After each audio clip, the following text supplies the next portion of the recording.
Now, Britain has released the results of its multi-year inquiry into its decision to go to war in Iraq in 2003. It contains scathing criticism of former Prime Minister Tony Blair, saying that he entered the conflict with flawed intelligence and a complete lack of preparation.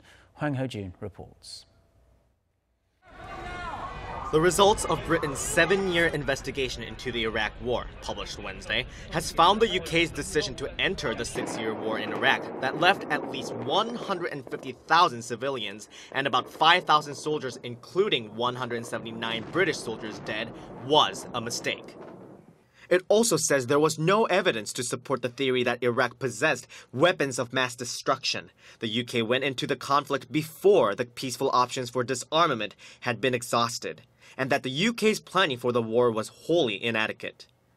The Iraq inquiry, known as the Chilcot Report, also issued a scathing critique of former Prime Minister Tony Blair. It said he had been advised the invasion would likely increase terror threats from extremist organizations such as Al-Qaeda, but he went to war anyway, telling U.S. President George W. Bush, quote, "I will be with you, whatever."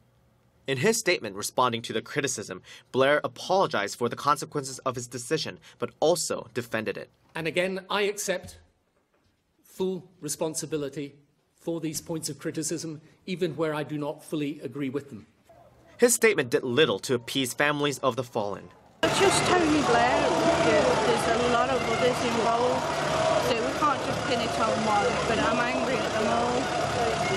The White House reacted to the report, with spokesman Josh Earnest saying that President Barack Obama, quote, has been dealing with the consequences of that fateful decision for the entirety of his presidency, and that future presidents will likely have to do the same. Hwang Hojun, Arirang News.